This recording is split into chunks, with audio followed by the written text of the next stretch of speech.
Welcome. തഹ്മനാണ്. ഓട്ടോകോയിഡ്സ് ഫാർമക്കോളജിയിൽ ഈ video നമ്മൾ പറയുന്നത് ആൻജിയോടെൻസിനെ കുറിച്ചിട്ടാണ്. ഓട്ടോകോയിഡ്സിൽ നമുക്ക് മൂന്ന് പെപ്റ്റൈഡ്സിനെ കുറിച്ചിട്ടാണ് പഠിക്കാനുള്ളത്. പ്രോട്ടീൻ ടൈപ്പ് ഓട്ടോകോയിഡ്സിനെ കുറിച്ചിട്ടാണ് പഠിക്കാനുള്ളത്. ആദ്യത്തെ ഗ്രൂപ്പ് നമ്മൾ പറഞ്ഞത് പ്ലാസ്മകൈനാണ്. പ്ലാസ്മകൈനിലെ ബ്രാഡികൈനിനെ കുറിച്ചിട്ട് നമ്മൾ സെപ്പറേറ്റ് വീഡിയോ പറഞ്ഞു. ദെൻ രണ്ടാമത്തതാണ് നമ്മുടെ ആൻജിയോടെൻസിനെ കുറിച്ചിട്ടാണ് ഈ വീഡിയോയിൽ നമ്മൾ പറയാം. മൂന്നാമത്തത് നമുക്ക് പറയാനുള്ളത് സബ്സ്റ്റൻസ് പി ആണ്. സബ്സ്റ്റൻസ് പി എന്ന് പറയുമ്പോൾ ഒരു ന്യൂറോ പെപ്റ്റൈഡ് ആണ്. ആൻഡ് ഇതിന്റെ ഡ്രഗ്സ് കൂടി നമ്മൾ പറഞ്ഞു പോകും. Substance P and it related drugs അത് സെപ്പറേറ്റ് വീഡിയോയിൽ പറയും. സോ നമുക്ക് ഇവിടെ പറയേണ്ടത് ആൻജിയോടെൻസിനെ കുറിച്ചിട്ടാണ്. ആൻജിയോ എന്ന് പറഞ്ഞാൽ എന്താണ്? ആൻജിയോ മീൻസ് ബ്ലഡ് വെസൽ എന്നാണ് അർത്ഥം. ബ്ലഡ് വെസൽ, രക്തക്കുഴൽ എന്നാണ് അർത്ഥം. ടെൻസിൻസ് മീൻസ് അതിന്റെ ടോൺ, ബ്ലഡ് വെസലിന്റെ ടോൺ വർദ്ധിപ്പിക്കുന്നത് എന്നാണ് അർത്ഥം. എന്ന് വെച്ചാൽ കൺട്രാക്ട് ചെയ്യുന്നത്. സോ രക്തക്കുഴലുകളെ കൺട്രാക്ട് ചെയ്യുന്ന, സങ്കോചിപ്പിക്കുന്നവയാണ് നമ്മൾ ആൻജിയോടെൻസിൻസ് എന്ന് പറഞ്ഞാൽ ഉദ്ദേശിക്കുക. ശരിക്കും ആൻജിയോടെൻസിൻസ് എന്നാണ് നമ്മൾ പറയാ. കാരണം എന്താണെന്ന് വെച്ച് കഴിഞ്ഞാൽ ഇത് ഒറ്റ ഒരു സംഭവമല്ല. ആൻജിയോടെൻസിൻ 1 ഉണ്ട്, ആൻജിയോടെൻസിൻ 1 ഉണ്ട്, ദെൻ ആൻജിയോടെൻസിൻ 2 ഉണ്ട്, ആൻജിയോടെൻസിൻ 3 ഉണ്ട്, ദെൻ ആൻജിയോടെൻസിൻ 4. സോ വിവിധ പെപ്റ്റൈഡുകളാണ്. സോ അതുകൊണ്ട് ആൻജിയോടെൻസിൻസ് എന്ന് നമുക്ക് വിളിക്കാം. പക്ഷെ നമ്മൾ പ്രധാനമായിട്ട് ഇവിടെ പറയുന്നത് ആൻജിയോടെൻസിൻ 2നെ കുറിച്ചിട്ടാണ്. ഏറ്റവും പ്രധാനി ഇതാണ്, ആൻജിയോടെൻസിൻ 2 ആണ്. സോ ആൻജിയോടെൻസിൻസ് ആർ പെപ്റ്റൈഡ്സ് ആണ് ആൻഡ് ഇത് hormone. So it's A peptide hormone ആയിട്ടാണ് നമ്മൾ കണക്കാക്കുക. കാരണം ഉണ്ടാകുന്ന ഭാഗത്ത് മാത്രമല്ല, രക്തത്തിലൂടെ സഞ്ചരിച്ച് ശരീരത്തിന്റെ വിവിധ ഭാഗങ്ങളിലെത്തി പ്രവർത്തിക്കുന്നവ നമ്മൾ സാധാരണ വിളിക്കുക അതിനെ ഹോർമോൺ എന്നാണ്. So this A peptide hormone എന്നുള്ളതാണ്. അപ്പൊ ഇനി ഇവിടെ ബയോസിന്തസിസ് പാത്വേ എങ്ങനെയാണ് ഉണ്ടാകുന്നത് എന്ന് പറഞ്ഞു കഴിഞ്ഞാൽ നമ്മുടെ വൃക്ക, കിഡ്നി എന്ന് വരെയൊക്കെയാണ്, നമ്മുടെ കിഡ്നിയിലേക്ക് എത്തുന്ന ബ്ലഡിന്റെ എമൗണ്ട് കുറയുക, അല്ലെങ്കിൽ കിഡ്നിയിലേക്ക് എത്തുന്ന ഇലക്ട്രോലൈറ്റ്സ്, സോഡിയത്തിന്റെ ഒക്കെ അളവ് കുറയാണെന്ന് വെക്കുക. തുടർച്ചയായിട്ട് കുറഞ്ഞാൽ അപ്പോൾ കിഡ്നിയിലെ അടിസ്ഥാന ഫങ്ഷണൽ യൂണിറ്റ് എന്ന് പറയുന്ന നെഫ്രോൺ ആണ്. നെഫ്രോണിലെ ജക്സ്റ്റാ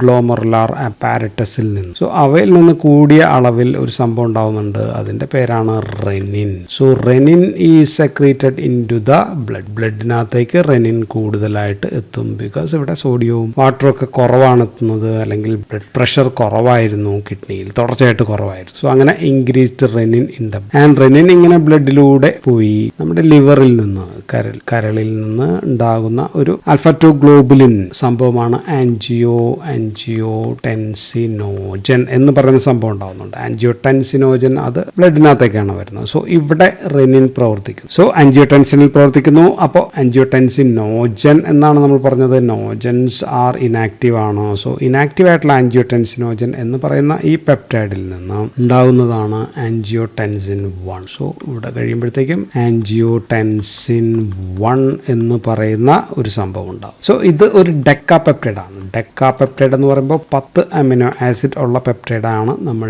ഡെക്കാപെപ്റ്റൈഡ് എന്ന് വിളിക്കും. സോ ഈ ആൻജിയോടെൻസിൻ വീണ്ടും സഞ്ചരിക്കുകയാണ്.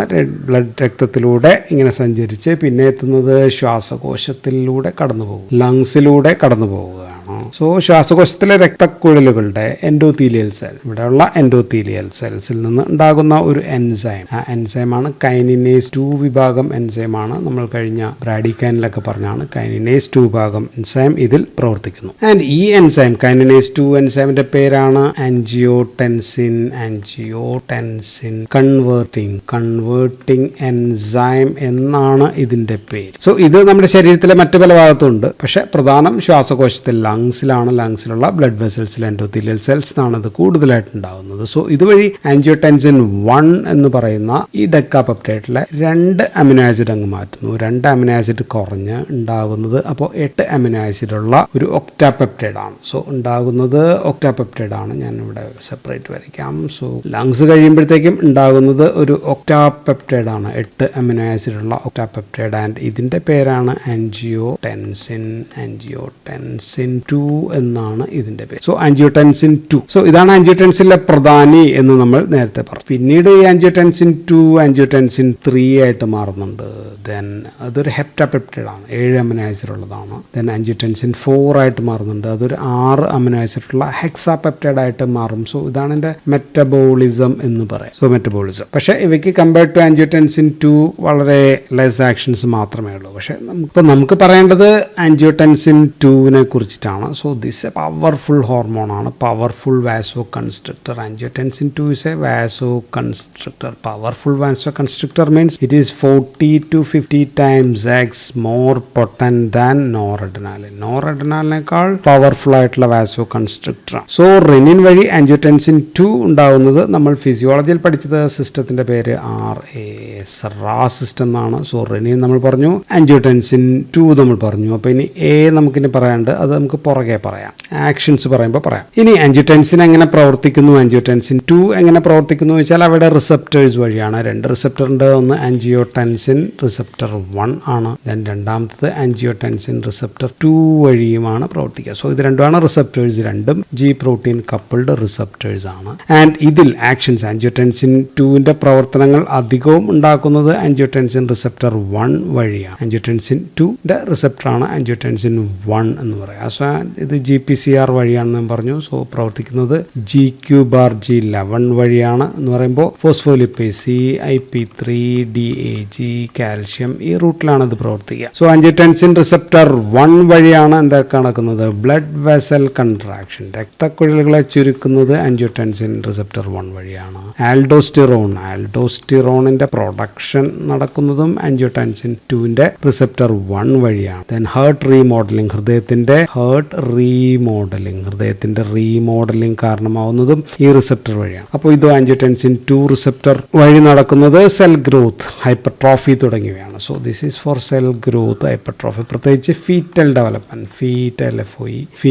ഡെവലപ്മെന്റിലാണ് ഇത് ഇമ്പോർട്ടൻറ്റ്. ആൻഡ് ഇത് അഡൽട്ടിൽ കുറവാണ്. സോ ഈ റിസപ്റ്റേഴ്സ് അഡൽട്ടിൽ കുറവാണ്. Brain, adrenals, vascular endothelium, reproductive tissue എന്നിവിടങ്ങളിലും ഇത് കുറഞ്ഞ അളവിൽ മാത്രമേ ഉള്ളൂ. സോ നമ്മൾ പറയുന്നത് ആൽഡോസ്റ്റിറോൺ 2ന്റെ പ്രവർത്തനങ്ങൾ എല്ലാം തന്നെ അപ്പോൾ ആൻജിയോടെൻസിൻ 2ന്റെ റിസപ്റ്റർ 1 വഴിയുള്ള പ്രവർത്തനങ്ങളെ കുറിച്ചിട്ടാണ് നമ്മൾ പറയുകയല്ല. അപ്പോൾ ആൻജിയോടെൻസിൻ 2ന്റെ പ്രവർത്തനങ്ങളെ പറ്റി പറഞ്ഞാൽ, ഒന്ന് നമുക്ക് സെൻട്രൽ നെർവസ് സിസ്റ്റത്തിൽ എന്താണ് പ്രവർത്തനം എന്ന് വെച്ചാൽ ഹൈപ്പോതലാമസിലെ പാരാവെൻട്രിക്കുലർ ന്യൂക്ലിയസ് എന്ന് പറയുന്ന ന്യൂക്ലിയസിനെ ആക്ടിവേറ്റ് ചെയ്യുമ്പോൾ it increases sympathetic nervous system activity. So sympathetic nervous system activity അതിന്റെ സെൻട്രൽ ആക്ഷൻസ് വർദ്ധിക്കുന്നു. So this causes vasoconstriction, blood വെസൽസുകൾ ചുരുങ്ങുന്നു. ആൻഡ് രണ്ടാമത്തത് CNSൽ തന്നെ it's acts on the posterior പിറ്റ്യൂട്ടറിയിൽ പ്രവർത്തിച്ച് കൂടുതലായിട്ട് ഇൻക്രീസസ് ADH സെക്രീഷൻ വർദ്ധിപ്പിക്കുന്നു, ആന്റി ഡയോറിറ്റിക് ഹോർമോൺ കൂടുതലാക്കുന്നു. സോ ഇത് വെള്ളം ശരീരത്തിൽ നിന്ന് നഷ്ടപ്പെടുന്നത് നെഫ്രോണിലെ കളക്ടിംഗ് ഡക്റ്റിൽ നമുക്കറിയാം പ്രിൻസിപ്പൽ സെൽസ് ഉണ്ട്, ഇന്റർകലേറ്റഡ് സെൽസ്, ഇങ്ങനെയൊക്കെയുള്ള സെൽസ് ഉള്ള ഭാഗത്ത് ഇത് വർക്ക് ചെയ്തിട്ട് അവിടെ നിന്നുള്ള ജലാംശം നഷ്ടപ്പെടുന്നത് തടയുന്നു. അപ്പോൾ ഇൻക്രീസസ് ബ്ലഡിനകത്തുള്ള ജലാംശം വർദ്ധിക്കുന്നു. Water content in the blood increase ചെയ്യുന്നു. സോ രക്തത്തിലെ ജലാംശം വർദ്ധിപ്പിക്കുന്നു. അപ്പോൾ ഫൈനൽ നടക്കുന്നത് ബ്ലഡ് വോളിയം വർദ്ധിക്കുക എന്നുള്ളതാണ്. ബ്ലഡ് വോളിയം വർദ്ധിക്കുമ്പോൾ രക്തസമ്മർദ്ദവും ഉയർത്തും ഇത് മൂലം. അടുത്ത പ്രവർത്തനം കിഡ്നിയുടെ മുകളിലുള്ള അഡ്രീനൽ ഗ്ലാൻഡ്സിലാണ്. So next action is on the adrenal ഗ്ലാൻഡിൽ. എന്താണ് ചെയ്യുക, അഡ്രീനൽ കോർട്ടക്സിനെ സ്റ്റിമുലേറ്റ് ചെയ്യുമ്പോൾ അവിടെ നിന്ന് ആൽഡോസ്റ്റിറോൺ എന്ന് പറയുന്ന ഒരു ഹോർമോൺ ഉണ്ട്. ആൽഡോസ്റ്റിറോൺ എന്ന് പറയുന്ന ഹോർമോൺ കൂടുതലായിട്ട് സെക്രീറ്റ് ചെയ്യപ്പെടുന്നു. സോ ആൽഡോസ്റ്റിറോൺ എന്താ ചെയ്യുക, ആൽഡോസ്റ്റിറോൺ വീണ്ടും കിഡ്നിയിൽ തന്നെയാണ് പോകുന്നത്. കിഡ്നിയിലെ നെഫ്രോണിലെ കളക്ടിംഗ് ഡക്റ്റിലുള്ള പ്രിൻസിപ്പൽ സെൽസിലാണ് ആക്ട് ചെയ്യുന്നത്. പ്രിൻസിപ്പൽ സെൽസിൽ പ്രവർത്തിച്ചിട്ട് പ്രിൻസിപ്പൽ സെൽസിൽ കൂടുതലായിട്ട് ENaC or epithelial sodium channel കൂടുതലായിട്ട് അവിടെ ഉണ്ടാക്കും. സോ ഈനാക് ചാനൽ കൂടുമ്പോഴത്തേക്കും sodium reabsorption, so increased sodium reabsorption ആണ് കളക്ടിംഗ് ഡക്റ്റിൽ നടക്കുക. സോഡിയം ശരീരത്തിലേക്ക് തിരിച്ചെടുക്കുന്നത് വർദ്ധിക്കുന്നു. സോ സോഡിയം കൂടുതലായിട്ട് ബ്ലഡിനകത്ത് എത്തുന്നു. സോ സോഡിയം കൂടുതലായിട്ട് തിരിച്ചെടുക്കുമ്പോൾ എന്ത് പറ്റും, പകരം ഒരാൾ പോകേണ്ടി വരും, അത് പൊട്ടാസ്യം ആയിരിക്കും. സോ പൊട്ടാസ്യം കൂടുതലായിട്ട് നഷ്ടപ്പെടാൻ കൂടി ഇടയാക്കുന്നുണ്ട് ആൽഡോസ്റ്റിറോണിന്റെ പ്രവർത്തനം. സോ ADH വഴി കിഡ്നിയിലെ നെഫ്രോൺ വഴി വാട്ടർ തിരിച്ചെടുക്കുന്നു, ഇവിടെ വെള്ളമാണ് തിരിച്ചെടുക്കുന്നത്. ആൽഡോസ്റ്റിറോൺ വഴി കിഡ്നിയിലെ നെഫ്രോൺ വഴി വഴി സോഡിയം തിരിച്ചെടുക്കും. സോ 2 കാര്യങ്ങൾ തിരിച്ചെടുക്കും. So water and mineral or sodium water retention. So retention of sodium and water ആണ് സംഭവിക്കുക.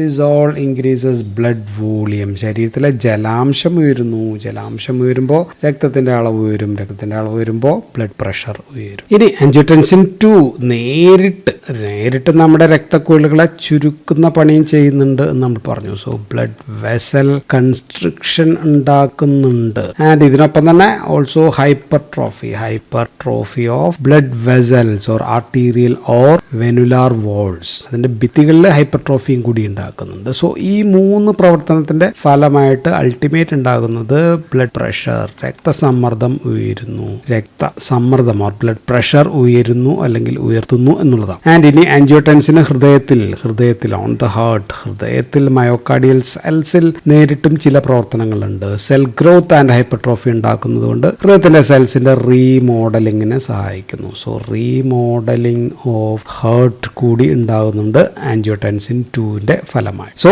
നമ്മുടെ ശരീരത്തിലെ ബ്ലഡ് പ്രഷർ റെഗുലേഷന്റെ ലോങ് ടേം